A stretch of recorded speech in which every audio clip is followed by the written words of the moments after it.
the effect of birth order, your birth order, everyone's birth order, is the unseen force that is running behind our lives and helping us make decisions. Welcome to the Birth Lounge podcast, an empowering space for expecting and new parents to hear candid conversations with experts, support your mental health, and learn the tips and tricks that thousands of parents have used to craft their ideal birth. We will answer all of your questions, the scary ones and the weird ones, to help calm your fears and feel confident going into your birth. I'm going to help you redefine what birth and motherhood looks like and how to embrace your journey. I've intentionally crafted a list of experts to help you navigate pregnancy, explore your birth options, and plan for postpartum so that it can be a time of soaking in your tiny human. We're going to go there on all the hard topics so that you can dive deep into finding your confidence and freeing yourself from fears around birth. With over 10 years of experience in family education and a master's degree in human development and family studies, I created this podcast as a way to share the resources parents need to make educated and informed decisions about their care in pregnancy and childbirth. This is a birth community driven by evidence-based information and research in hopes to help you explore your options, understand your rights, and know what choices you have along the way when it comes to birth and beyond. I'm your host, HeHe, and let's get to the good stuff. Hello, have you heard about my completely free class that teaches you 6 evidence-based ways to avoid a C-section and reduce your tearing in labor by up to 50%?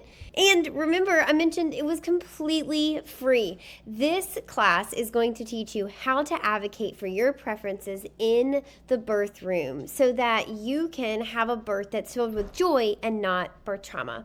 Advocating for yourself starts with being empowered with the right information so that you can ask the right questions and confidently make decisions during labor based on what feels good to you and your baby. But here's the thing. The U.S. has one of the highest C-section rates in the world, and it is ever climbing year after year. And it's not because the system is broken, albeit it is, but it's really because women don't have the tools to navigate that broken system. We may not be able to change the system before you have your baby, but what we can do is change how you operate within that system. Change the conversations that you're having with your providers. Change the places that you are getting your information to help you have informed conversation with your doctor before you have your baby. I want to teach you how to do that. We know the reasons that our C-section rates are climbing. We know the reasons that inductions happen so often, and we know the reasons that babies end up in the NICU. I want to help you avoid all of that so that you can have a birth that you love. You can find my free class at thebirthlounge.com/C-section so that you can learn 6 evidence-based ways to avoid a C-section and reduce your tearing in labor. Again, that is thebirthlounge.com/C-section. See you there. Bye. Hello, and welcome back to another episode of the Birth Lounge podcast. Did you know that where in your family's lineage you were born impacts you to your very core? I'm talking about if you have siblings, in which order you fall in your sibling order. So whether you're number 1, number 2, number 3, 4, 5, 6, 7, 8, 9, 10, if you're an only child, if you are part of a blended family after divorce, it all impacts you. Your personality, your communication style, your problem-solving style, strengths, weaknesses, what you like and you dislike are all impacted by things like how many siblings you had and, again, where you fell in that line. Plus, how far apart you are from your siblings. It all influences you. I had no idea, and I'm so excited to be talking about birth order today. You are going to hear me have audible gasp of holy crap moments, understanding why my husband and I are such a strong team, how we have figured out how to play on each other's strengths, and how we have learned to make up for each other's weaknesses, why our likes and dislikes work so well. It's just really wild. You're going to hear me learn things about his siblings and my siblings and our friends that are in our lives. It just really helped me understand everyone in my life a little bit better. Of course, I had heard about birth order, but I didn't really understand the gravity of it. So I'm super excited to have Dr. Robert Hurst on the show with me today.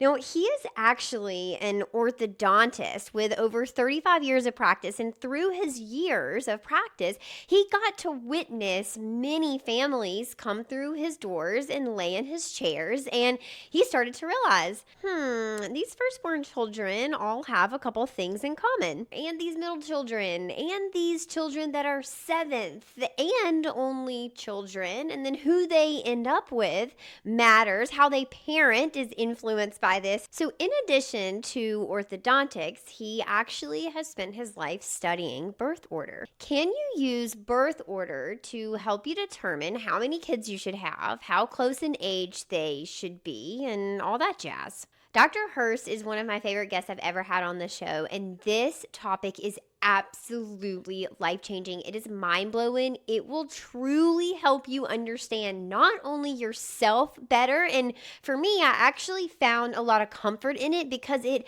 solidified and confirmed things about myself that I've always wondered about, and it almost positioned them as a positive when some of the things I don't know that I was always proud of. So buckle up, because if you are having children or you're just interested in learning yourself and your family a little bit better, this episode is going to be one for the books. Without further ado, Dr. Robert, welcome to the show. Well, I'm glad to be here.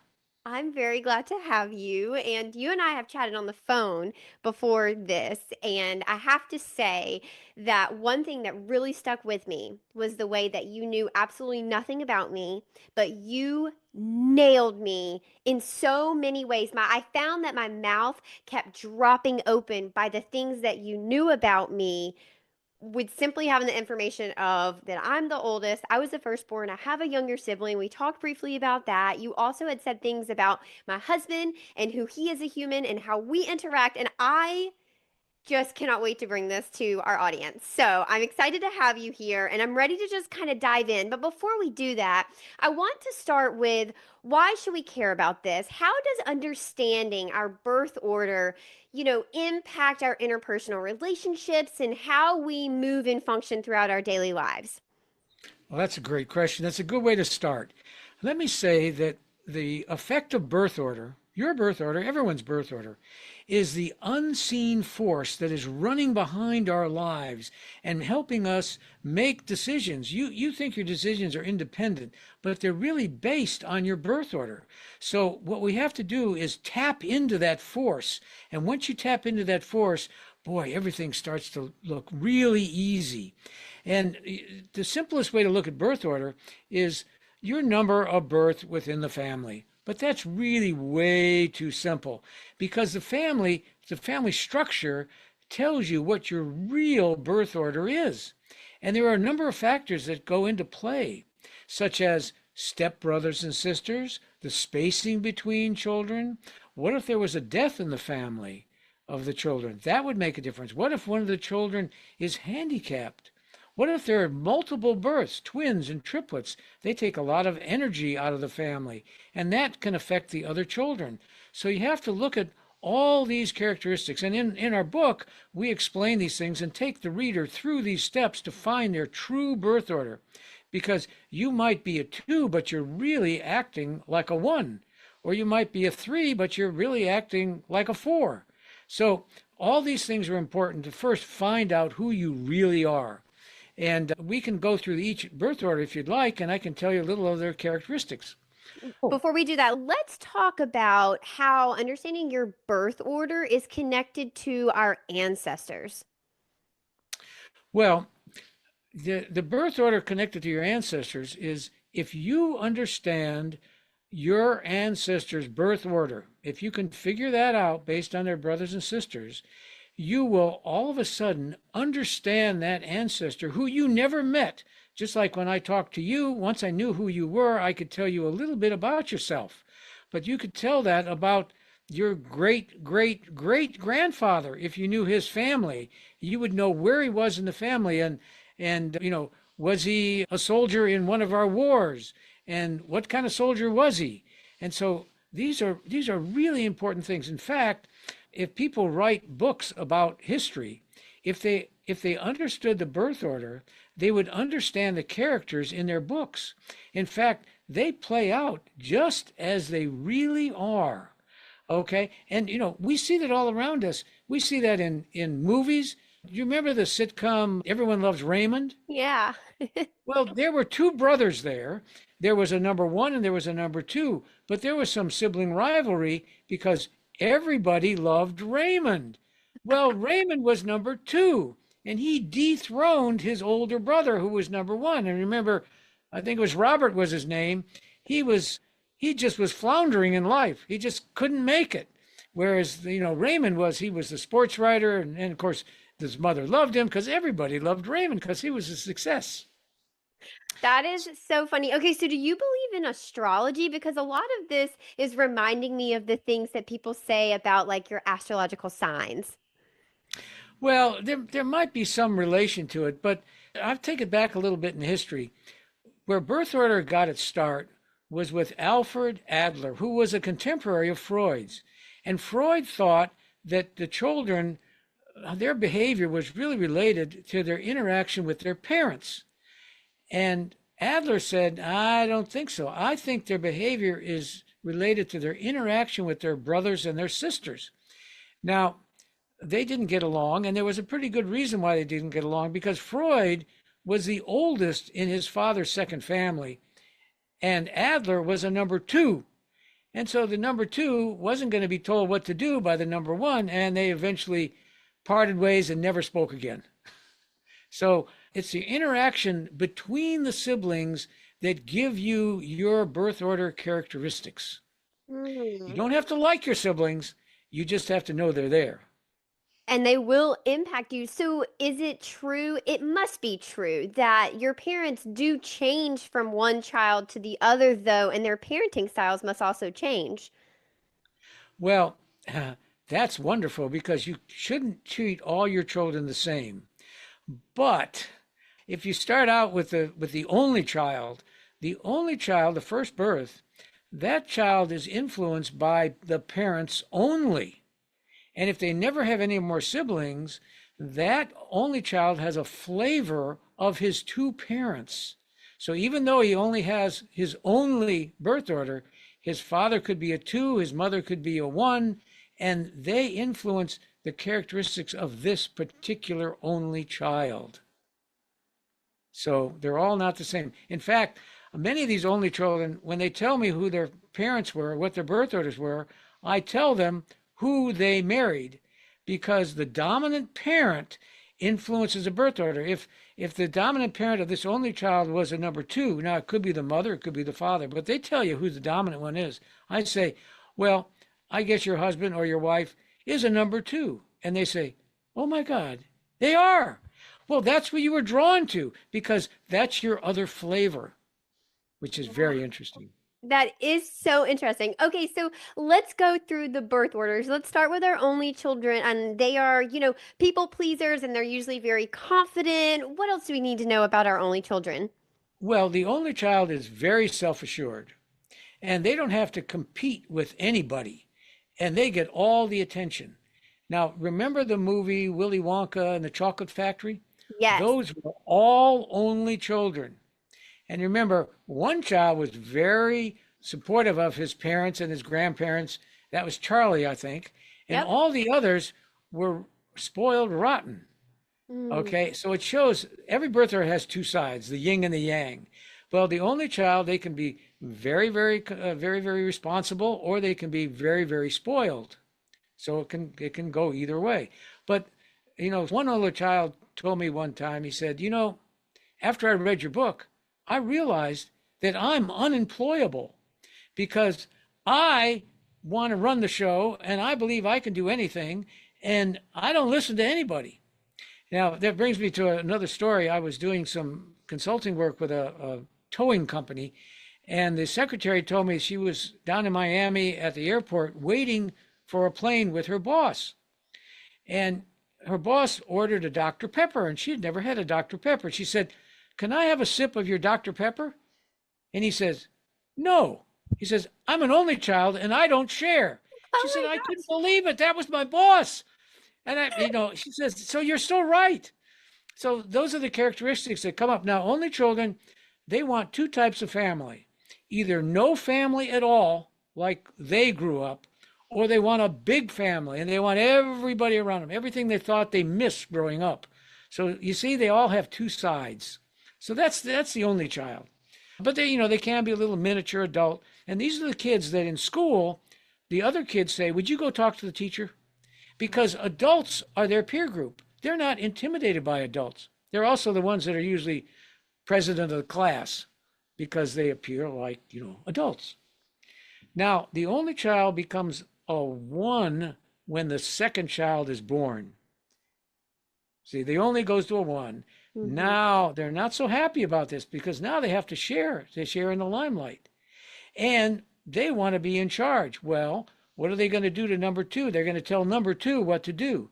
And that's how number two gets the bad rap of being stubborn. They're not stubborn. They just don't want to be told what to do. Now, the number one child, he's going to be better in school. And he's going to follow the rules and try to be perfect in every way. In fact, they try so hard to be perfect, they felt that they can't make a mistake. But we don't want that. We want to make mistakes occasionally. That's okay. But number two is going to be just the opposite. They're going to have the more outgoing personality. They're going to be into sports. They're not going to be so much into books, unless number one slips. If number one slips in school, number two becomes the straight A student and dethrones number one. That's not so good. Dethroning, remember in the Bible, the story of Cain and Abel? That was a sibling rivalry that didn't turn out so well. Now, sibling rivalry is good as long as it doesn't take it to that extreme. But now, number two is going to have the more outgoing personality. That's the one that's going to be more involved in sports. Very competitive because they're competing against that number one right from the start. Now, number three, we say with that one, laughing on the outside, crying on the inside. The number three is so sensitive that they build a wall up around themselves. Rosie O'Donnell, believe it or not, is a three. And you say, how can she be a three? She's so tough. She's not tough. She's just built this wall around her. But, I'm trying to think of the nun that was in India. She was a number three too. And she was they're very involved in religion. They see life very differently. They could be environmentalists. They just can be very sweet people, but they're very easily influenced because they're open. So we have to be careful with drugs and alcohol with number threes because they're willing to try things. Oh, I just remember Mother Teresa. She was the number three. But they can be artistic. They can be into music. They like to help others. Very intuitive people. Very intuitive. Yeah, they love groups. They love to work in groups. In fact, they really want to be in a group, and they can immediately sense all the interrelationships. When they're born, they have to understand 17 different relationships between the mother, the father, the firstborn, the secondborn, and they're just a natural at it. So they're very good.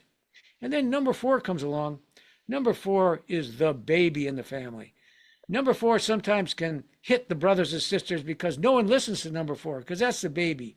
And they say, do we have to take him with us or her with us? And so the baby says, hey, they have to be loud. They can be the comedian in the family too. But they can be kind of forgetful and everyone takes care of the baby and they look after them. So that's kind of, oh, by the way, the number four can be good with adults too because he had all these older siblings. So adults don't intimidate number four like they might one of the other birth orders. So I know you're dealing with a lot of births. So these birth mothers and fathers can think about what kind of family do you want? Do you want a cohesive family where you have these ones, twos, threes, fours, all close together? Or do you want to space your children? Now, you're going to ask me a question about the spacing in a minute, so I'll let you go next. Yeah, okay. Right now, I'd love to hear your opinion on the middle child syndrome because when I asked our audience about birth order, so many people were concerned with having a third baby for various reasons, cost, logistics, but a lot of people brought up the fact that they were very concerned about middle child syndrome or always having a child feeling left out. What do you think about that? Okay, that's a great question and one I get all the time. I don't ever use the word middle child because what if you have six children or five children or four children? No, every birth order has its characteristics. And if you're worried about that number two child getting, we might say, the middle child syndrome, meaning, oh, they're stubborn, they don't want to be told what to do, they're already that way. It won't make any difference how many more children you have. That number two is that way already because he's getting the information from number one. Remember, they're in relationships, telling him or her what to do, and they're going to say no. Now, how do you handle the number two child? What you do is you don't give them a chance to say yes or no. You give them a chance to make a decision, like, we're going to go out for fast food this evening. Would you like to go to Wendy's, Burger King, or McDonald's? You don't give them a chance to say, I'm not going, because they're going to say no, because that's just their nature. Don't That's who tell they are. me what we're going to do. Give me choices. Okay, so they're really great support people. They don't want to take over the organization. Number one wants to be in charge. Number two can be very supportive. But that's the other situation when you're in the workplace. Who are you working with? Are you working with number twos, with number ones? And is your boss a lower birth order than you? If you're a number one and your boss is a number three, you think this person doesn't know what they're doing. I should be in charge, not number three. So you have to be very careful with that. But that's why birth order affects everything you do in your life. Everything. From finding a mechanic for your car to how are you going to deal with the teacher at your child's school? What's their birth order? How are they going to relate to your child? I mean, it's just the subtle force that's behind everything, and it's powerful. It is so powerful. Okay, I want to share what you shared with me on our phone call. So I'm going to give you a rundown, just a little reminder of my sibling order and my husband's sibling order. And I'd love for you to just kind of ramble off what comes to your head. So I'm a firstborn. I'm 5 years older than my sibling, and she's a female. My husband is a firstborn. He's 2 years older than his sibling, and she is a female. What drops into your head? Well, the first thing is that you, being a double birth order, meaning you had a 4 year or 5 year gap between you and your sister, have a double birth order of a one and an only, which gives you the power in the relationship. What it does to your number one, it magnifies, intensifies, and amplifies all those number one characteristics. You are so strong. Okay. Now, your husband is also a number one. He understands where you're coming from. And that's kind of a love at first sight. You met someone with your same birth order. The difference is that you're stronger. At times, when you turn on that only side, you run the show. At other times, you're just a one, just like him, and you're just getting along just fine. The problem is that there can only be one image in the mirror at a time. So one of you has to step out of the way to let the other one shine. And I think you've probably figured that out already. We have. That is so wild that you just are able to nail that so well by just that information. Yeah, now your little sister, she may have been she is a double birth order too, because there are no others, just the two of you. She is a two only. And if twos don't like to be told what to do, she is an immovable object when she Yes. doesn't want to do it. She also has a tremendously high pain threshold. Things don't bother her that would bother you. When she was little and she skinned her knee, no problem. You would have a Snoopy bandage on your knee forever. Okay. Now you also kind of held her back a little bit when you were going to school because you were the older sister. And she didn't really shine until you were out of high school and she was into high school. Then all of a sudden, she became her own person. But all that time, that older sister kind of, even though you were 5 years apart, it kind of put the damper on her a little bit. You held her down. Now, your husband had a number two sister. Now, in this case, we'd ask the question, was he better in school than his sister, or was she better in school than he was? I actually don't know the answer to that. And I couldn't even hypothesize because they're both very intelligent people that both have higher degrees now. They both work in healthcare. Okay. Well, what we're looking for is to see if she dethroned him, because number two wants to dethrone number one, and that only really can occur in school. So it looks like she was trying to, because she has a advanced degree as well. So they've got some sibling rivalry there, and that's good. A little bit is good because it keeps you on your toes. But he seems to have held her off, so to speak, and he hasn't been dethroned. Were either of them athletes? Yes, actually, they both did high school sports. Different sports, I hope. Yes. Yeah, so it looks like sibling rivalry at its best. They were at each other athletically or at each other academically, and that's great. A little bit of rivalry is great. It just brings out the best in them. So it looks like he kept his position and she's still trying. You find out your birth order relationships all over again when you have Thanksgiving dinner or Christmas dinner. Everybody ends up in the same place they were before they got their higher degrees. If you were the baby, you're going to be sitting at the little kids' table again. That is so funny. Okay, the way that my presence, I guess, kind of overshadowed my sister until I got out of the house, would that have still been present if she had been a male? No, no, it wouldn't have been. But that male, depending on now, one of the things we look at to try to find your true birth order is cultural differences. In certain cultures, the male is perceived to be higher than the female. And so, without doing anything, he could, if you were close in age, he could have dethroned you just because he was a male. That would have made you very unhappy. It might happen in, I think of Italian cultures, Jewish cultures, where the boy, oh, he's everything. And so what do you do as number one when boy's number two? You can't fight it. It just happens. And so you can be very resentful of the situation, or you could fight back. Yeah. I'll give you an example, not of cultural things, but Hillary Clinton is the number one. She has two younger brothers. She fought to keep that position. And so she became tough. Julia Childs is also a number one. But Julia Childs also wants to control people, but she did it through cooking, taking care of you, being so good to you. How can you be mean to me? I'm so good to you. See? So I'm number feeding ones you. have their way. There are two ways to control you, either through, verbally, or they can just take care of you. And how can you resist? You have to do what they tell you. I love that. Okay, so we keep talking about healthy sibling rivalry. How do parents foster that type of culture within their home? They don't have any control over it. Wow. The kids do it themselves. Now, there's a couple things you can do to not make it worse. And I was an orthodontist for over 50 years, and I've seen so many families, I've seen so many kids in the same families.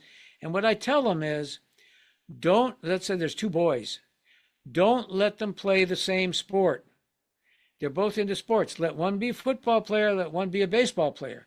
Don't put them both in baseball and both in football. So that will decrease the rivalry, and they'll help support each other in their different sports. So that's a technique, and they can watch it.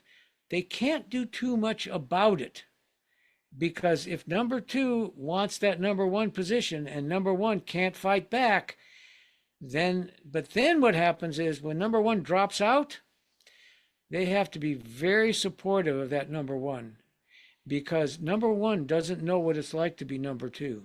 Remember, they started life as an only child, and now they went to number two from number one, it's not good. And we see that and I know you're going to get into this later, with blended families, step brothers and sisters.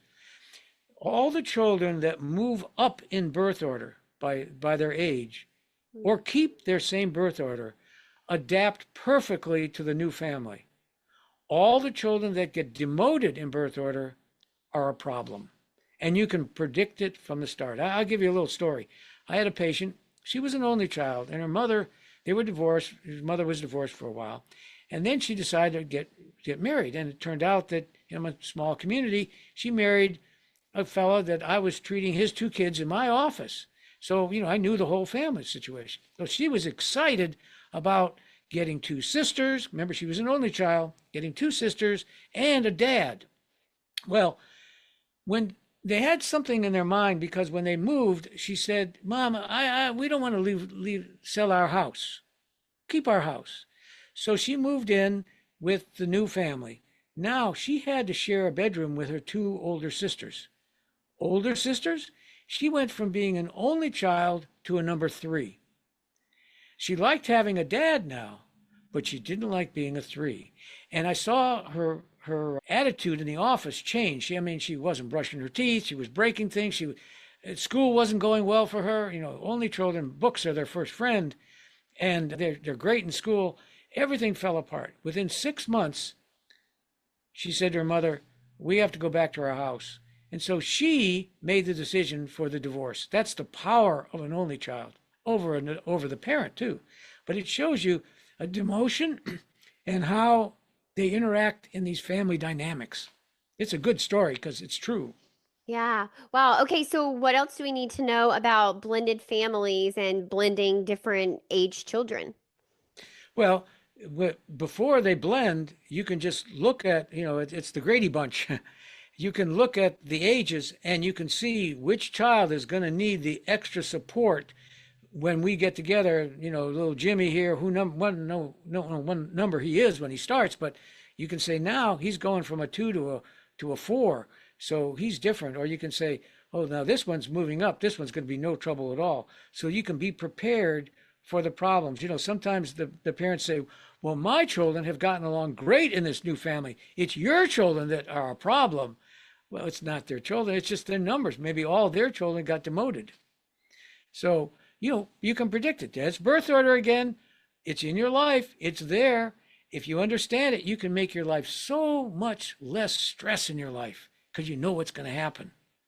And That it does. is wild to me. I mean, just every time I have a conversation with you, my mind is blown even a little bit further. Okay, so that leads me to thinking about really, really big families. What about the families who have beyond five children, six, seven, eight, nine, 10 kids? Yeah, that's a good one too. I was giving a talk at a Catholic school and somebody raised their hand and I talked about the only, the one, the two, the three, the four. And they said, Dr. Hurst, do you know where you are? And I said, well, I was at this parochial school. And he said, do you know who you're talking to? And I said, well, fill me in. She said, you're talking to Catholics. We don't stop. So tell us what goes on. So there's your question. Well, birth order starts all over again with number five. Number five is like a number one. Number six is like a number two. Number seven is like a number three. And I use the analogy primary colors and secondary colors. It's the same color, but it's not as intense. If number two was pretty stubborn, number six is a little more mild than number two because he's a number two, but he's a number six. He's a second order. And then the third order number two would be less. So it just, it's the same number. They have used the same skills in relationships, same personalities, but not quite as vibrant. That is So, fascinating. Okay, and what about alliances? So I could see the one and the five kind of making an alliance, but then you've got two ones that are working together. Is your two and your six making an alliance? Talk to me about what alliances might look like in these bigger families, or even, I guess, in families of three or more. oh, yes, sure. Well, we know that number one and number two are not going to work together. Okay. Okay, because they're like dogs and cats, they're natural enemies. Okay. Okay. Number three likes to promote the animosity between number one and number two. And they're very good at relationships. So they know what triggers to pull, and then they say, it wasn't me. I had nothing to do with it. Okay. Now, but when you get alliances, well, let's talk about the first four. Number two gets along pretty good with number four. Why? Because number four is the baby, and number four won't tell number two what to do. And if number two tries to tell number four what to do, they just ignore him. So those two, the two and the four, get along pretty well together.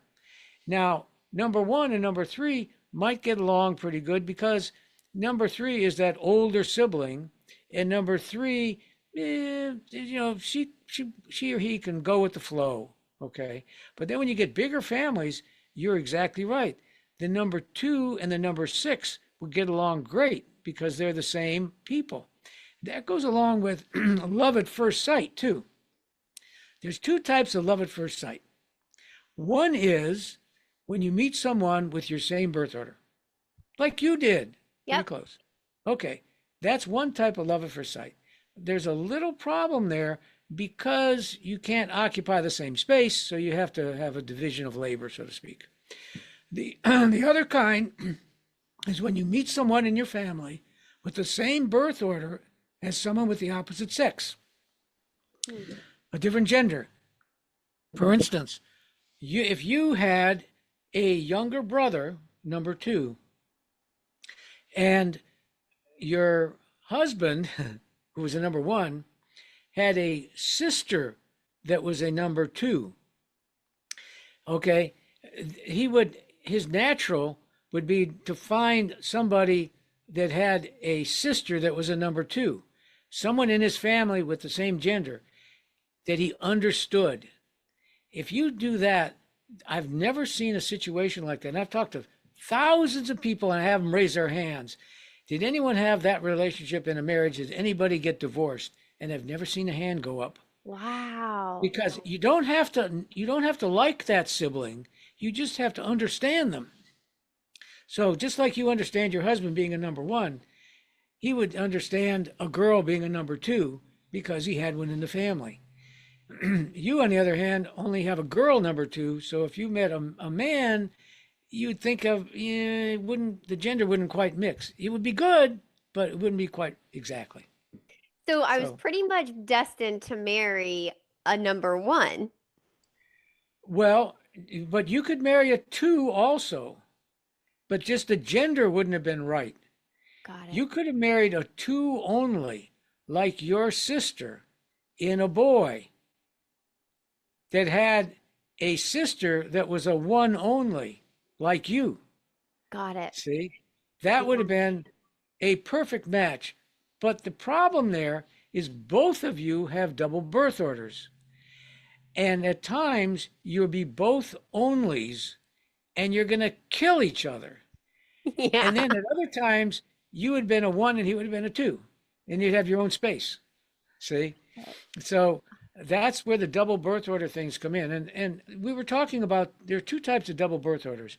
You're one where you add the only child to it, and then that gives you so much more power. But there's another type of double birth order too. Princess Di was another type of birth order. She was a double birth order. She had two older sisters. Then there was a gap of 5 years, and then she was born and her brother was born. So she was the third birth, but the oldest in the second family. So she was a 1-3 double birth order. So she had two very different personalities. The one, she was trying to fight her way into that royal family. And the three, she was very intuitive and she was trying to help nations that had landmines left from wars. She was helping poor people. So she had two sides to her.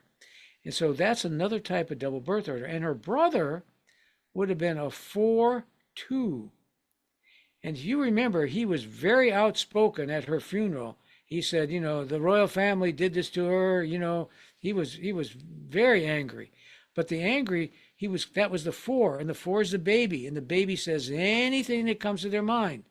By the way, We now have a president with a double birth order. Oh boy. He's a 1-4.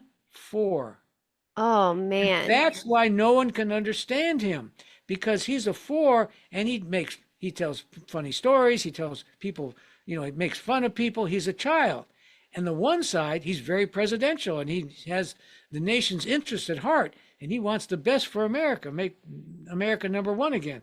So that's why he's a great negotiator because they don't know who they're negotiating with, the number 4 or the number 1.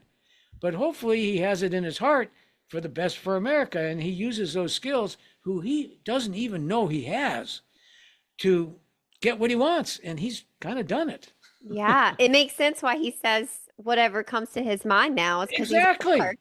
Yeah. exactly. And they always say, if you would just cut that out, you would be fine. He can't control it It's who because he that's who is. he is. Yeah. Yes, and that's the thing with double birth orders. If you understand who you are and you control it, you can say, today I'm going to be number 4 and I'm going to have a great time and I'm going to have fun, but I know my limits. But if you don't understand birth order, it just flips back and forth and you have no control over it. And that's, of course, it drives the press crazy. Yeah. Okay, so talk to us about that. How would you go about controlling that once you learn your birth order and you identify, like, okay, this is part of my kind of core characteristic? What would someone do with this information? Well, once you know it, you can use it to your advantage because you know who you are and you know how you're going to relate to a stressful situation.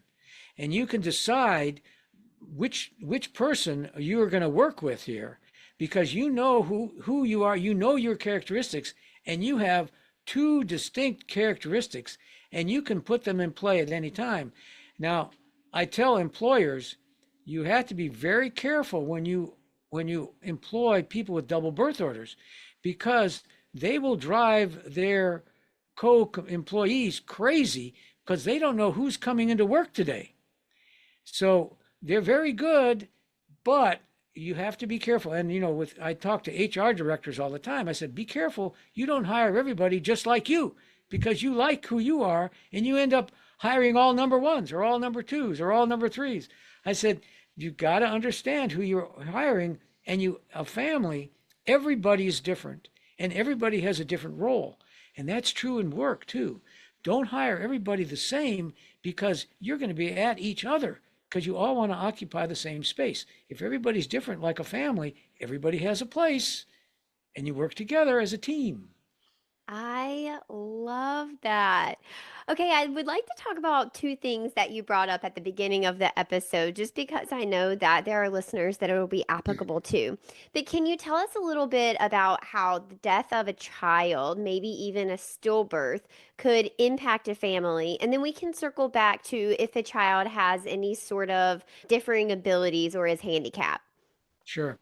Vincent van Gogh was an example of what you just said.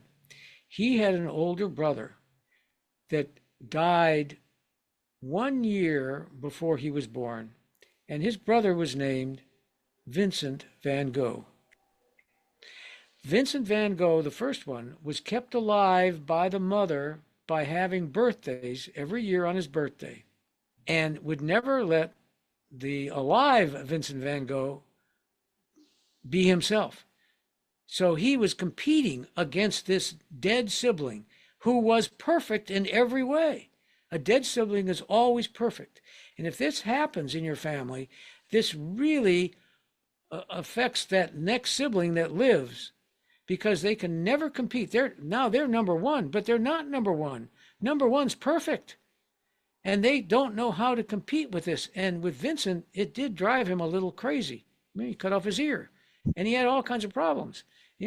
But so that's how a death of a sibling can affect the next born. It might not affect the following births, except that the family keeps bringing up this child. It might affect what their number is and their real number. Remember, true birth order? What is your true birth order? That can affect that. Hmm. Now, the other question you had was a sibling that was sick in the family. Is that what you said, or Yeah, ill? handicapped or just someone that has a differing ability. Okay, if you have a sibling in the family that has, let's say they're ADHD, okay, that child's going to get a little extra parenting that might affect the older sibling because the older sibling isn't getting the parenting that they thought they should be getting. But they can't say anything negative about their younger sibling because that younger sibling has a medical problem or something like that. So it does affect the children. Everybody above the sibling with the problem will be influenced by the problem. Twins, if there are twins in the family and they're the second birth, but they're really a two and a three, that affects number one because number one expects all that, uh, you know, caring and attention. But now the twins, it's always about the twins. It's always about the twins. That affects number one. Wow. And you're competing with two people instead of just one. Oh, you can't win. Yeah. And twins often feel like one unit already. You can see that they're just like they just operate on a different wavelength. They're always connected. But they do have individual birth orders. Whichever twin is told he's the oldest or she's the oldest will assume that birth order number. Always. And Wow. even if they weren't, even if genetically they weren't, whatever they're told, that they have that birth order. I see lots of twins, and they make it known. I'm the older twin, and and they take on the birth order characteristics of whatever the number is. Oh my gosh. And can we assume the same thing with like triplets and quadruplets that whatever that birth order is? Absolutely. But I did have one set of twins that, when I did the medical history, I tried to find out whatever, and the mother said, "No, we don't. We've never told them who's older." And I said, "Why not?" She said, "We didn't want any rivalry between them." Well, that was bad. These two girls ended up with severe mental problems. They had their own language, which twins do a lot, but they never stopped having it. And they would come into the office, and one day one twin would be older, one day the other twin would be older. They didn't know who they were. They didn't have an identity. Every child wants an identity. I have to stress that more than anything. These kids had no identity, and as they grew up, their problems became worse and worse and worse because the parent wouldn't tell them who was older. They didn't know who they were, and the two of them, they couldn't fit into the same body. Granted, they were the same birth, but when you don't tell them who they are, they can't be each other. And that was deadly. And that was my own personal experience. I'd never had that happen before. So I'll tell that to your listeners. Tell them who's the older twin for sure. That is absolutely insane, just how important it is to our core identity to know where in your family you belong. Oh, yes, for Wow. sure. Yeah. Wow. That is fascinating. Okay, I would like to talk about how divorce and remarrying impacts our children, even if maybe there's not additional children that come into the family. Okay, well, we touched on that earlier with what we call the blended family. And when that happens, look at those children and see who moves up in birth order and who moves down in birth order. And all those that have moved down are going to need extra help to adjust to this family.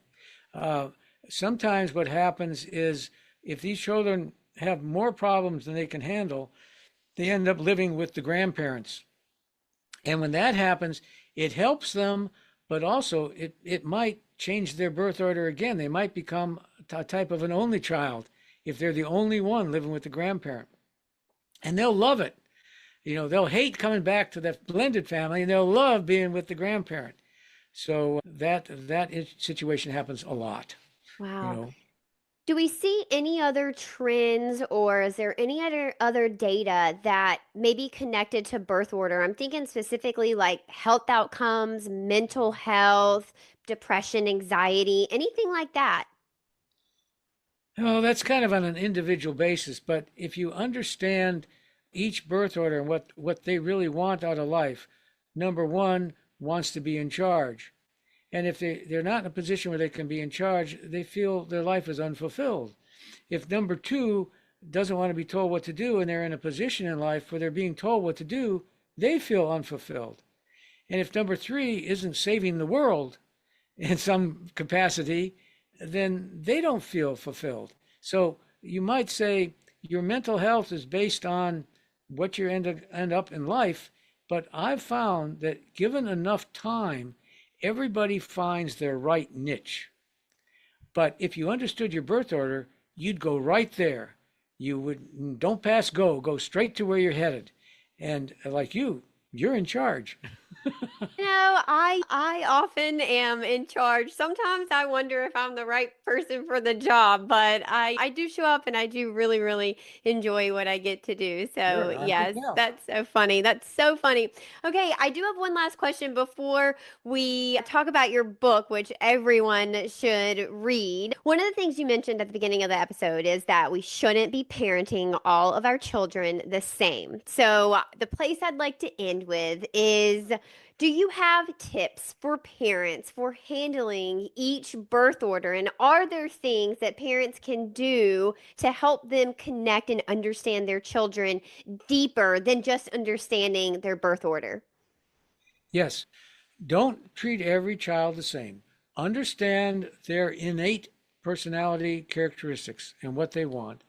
And then you can guide them into those areas that are going to fulfill their personality characteristics. You're going to guide that number one into a leadership position at their school. You're going to guide number two, perhaps, into athletics. They tend to be very sports oriented. You're going to guide number three into art and music, and that's going to be a nice fit for them. They'll kind of find their way, but you can give them a little nudge. Don't treat all children the same. And I'll give you one little story. I had a parent who had dreams of being a pro football player, and he had two girls, and then he had a number three child, which was a son.